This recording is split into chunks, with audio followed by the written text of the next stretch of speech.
കൃഷ്ണനെ ആളുകൾ കണ്ടറിഞ്ഞതും മനസ്സിലാക്കിയതും അനുഭവിച്ചറിഞ്ഞതുമെല്ലാം ഓരോരുത്തരും ഓരോ വ്യത്യസ്തമായ രീതിയിലാണ്.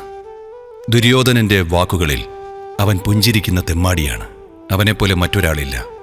അവൻ തിന്നും, അവൻ കുടിക്കും, അവൻ പാട്ടുപാടും, നൃത്തം ചെയ്യും, പോരടിക്കും, കിഴവികളായ സ്ത്രീകളോട് പരദൂഷണം പറയും, ചെറിയ കുട്ടികളോടൊപ്പം കളിക്കും.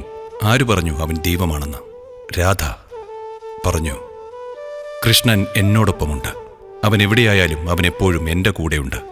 ആരോടൊപ്പമായാലും അവൻ എൻ്റെ കൂടെ തന്നെയുണ്ട്. ശിഖണ്ഡി പീഡിതനായ ഒരു മനുഷ്യനായിരുന്നു. അയാൾ പറഞ്ഞു, കൃഷ്ണൻ എനിക്ക് ഒരു പ്രതീക്ഷയും നൽകിയില്ല.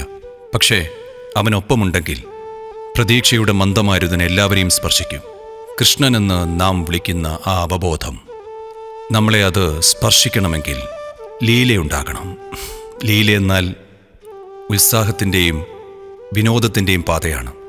ജീവിതത്തിൻ്റെ ആഴമേറിയ മാനങ്ങൾ ലോകത്തിലെ ഭൂരിഭാഗം ആൾക്കാർക്കും പ്രാപ്തമാകാത്തത് വിനോദത്തോടെ ജീവിക്കാൻ അവർക്കറിയാത്തതുകൊണ്ടാണ്.